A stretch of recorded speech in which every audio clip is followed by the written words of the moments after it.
여러분의 수능 대박을 기원하며 구독, 좋아요, 알림 설정, 알죠?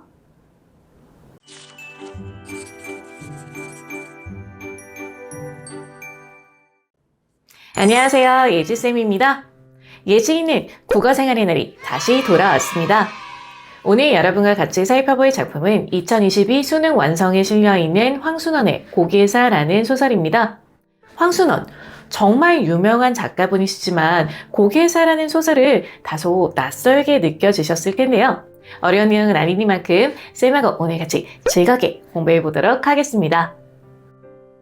이 소설은 6.25 전란을 시간적 배경으로 하고 있고 그때 피난을 간 장소인 대구와 부산을 공간적 배경으로 삼고 있습니다. 그리고 인물은 나와 가족들이 등장하는데요. 이때 나는 황순원이라는 이름으로 나오기도 합니다. 황순원, 작가의 이름이죠. 그래서 이 소설을 우리가 자전적 소설이라고 이야기를 합니다. 이해되셨죠? 그럼 이런 배경 지식을 바탕으로 어떤 내용인지 줄거리를 같이 한번 보도록 하겠습니다.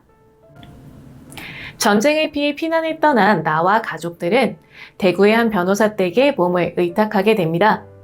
그곳에서 내어준 것은 방이 아니라 헛간이었는데요. 헛간이다 보니 환경은 당연히 엄청 열악했겠죠.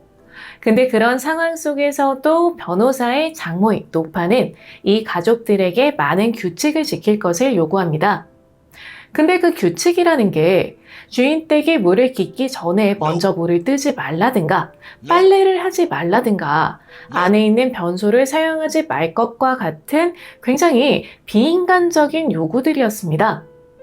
그럼에도 나와 가족들은 이런 상황 속에 몸을 의지할 수 있는 곳이 있다는 것만으로도 감사하다고 생각하면서 그 규칙을 열심히 지키면서 살아가는데요. 그러던 어느 날 이 노파가 찾아와 헛간이 비워달라고 일방적으로 통보합니다.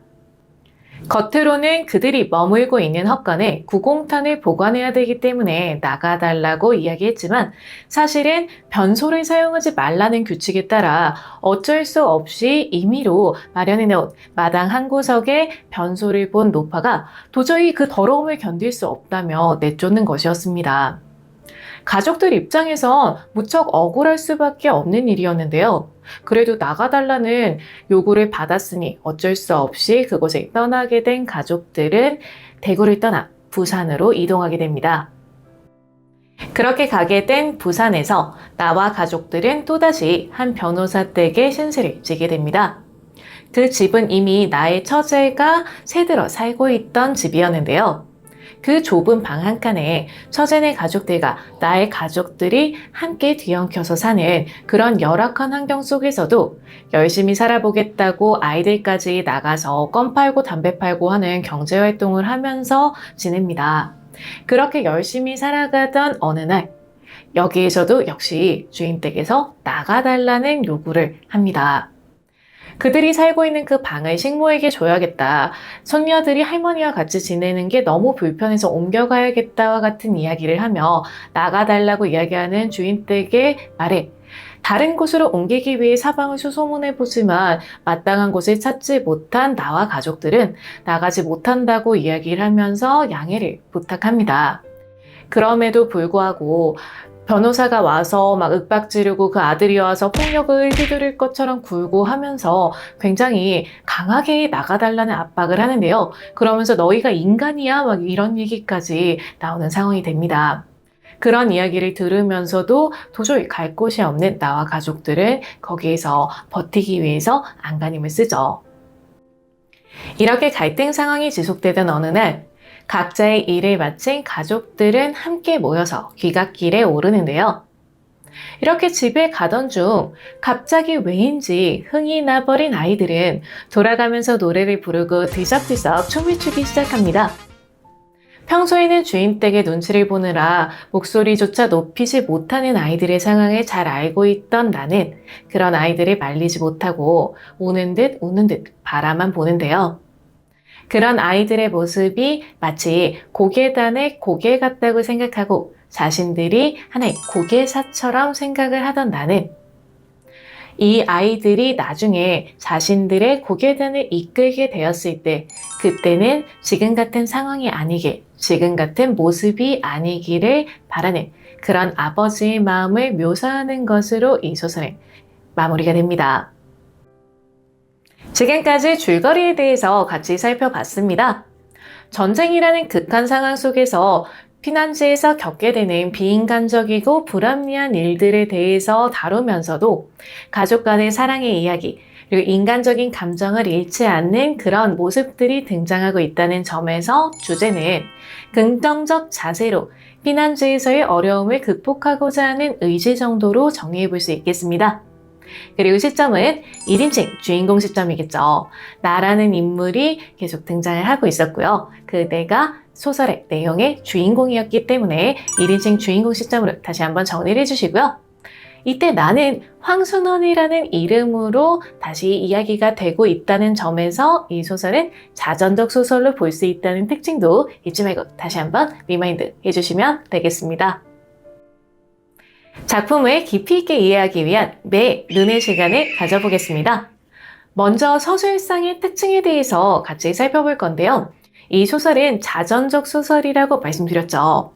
그러면 자기 자신, 작가 자신이 느꼈던 감정을 그대로 드러내면서 너 나쁘다, 나 너무 슬프다, 나 너무 힘들다 이런 거를 표현해도 될 것 같은데 이 소설에서는 그런 부분은 나타나지 않습니다. 대신 뭐뭐라는 것이다와 같은 종결어미를 많이 사용을 하는데요. 그렇게 다소 거리를 두고 좀 객관적인 느낌으로 상황을 묘사를 하고 전달을 해서 오히려 독자들에게 더 공감할 수 있는 여지를 주고 있다는 점에서 좀 반어적인 모습으로 우리가 해석을 해볼 수가 있습니다. 자신의 감정을 막 토로를 하면 우리가 들을 때 하고 그냥 듣게 되지만 자신이 엄청 슬픔에도 불구하고 불공평함에도 불구하고 그걸 객관적으로 묘사하는 것 같으면 오히려 나서서 막 공감하면서 그거 진짜 못했다, 너 그랬으면 안 되지 막 이제 이렇게 얘기하게 되는 그런 것들을 여러분들 생각하게 되면 쉽게 이해가 되실 겁니다. 두 번째로는 몰인정한 모습을 보이는 인간을 긍정적으로 표현해서 오히려 더 역설적으로 그에 대해 비판하는 표현을 사용하고 있다는 것도 주목할 필요가 있습니다. 이건 부산의 변호사를 묘사하는 데서 잘 드러나는데요. 나와 나의 가족들, 오갈 곳 없는 피난민들을 쫓아내기 위해서는 안간힘을 쓰던 이 변호사는 자신의 마당에 심어놓은 초목들을 돌볼 때는 정성을 다하는 모습을 보입니다. 그런 변호사의 모습을 본 내가 당연히 그에 대해 비판한다고 해도 뭐라고 할 사람이 전혀 없을 만한 상황이죠. 근데 나는 그런 변호사의 모습을 오히려 그 초목 하나도 아끼는 그런 마음은 좋은 거다. 굉장히 좋은 취미다. 이런 식으로 긍정적으로 서술을 합니다. 그런 긍정적인 서술을 본 순간 독자들은 오히려 뭐야, 식물한테도 이렇게 하면서 인간한테 진짜 뭐야, 뭐 이런 생각을 하게 되죠. 그래서 더욱더 비판적으로 오히려 상대를 느끼게 하는데 긍정적인 서술 방식을 동원하고 있다는 것도 여러분들 잊지 말고 챙겨주셔야 되는 부분이 되겠습니다.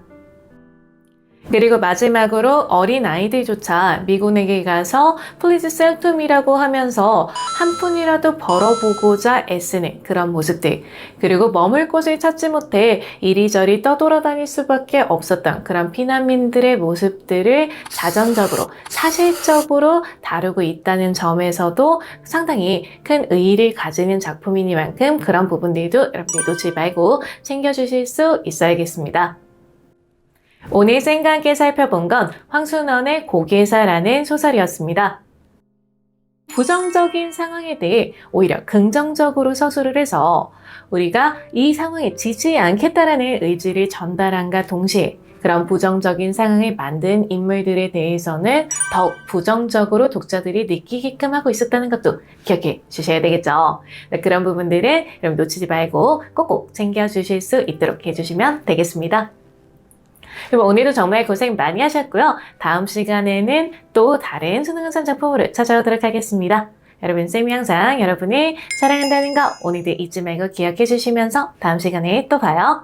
안녕!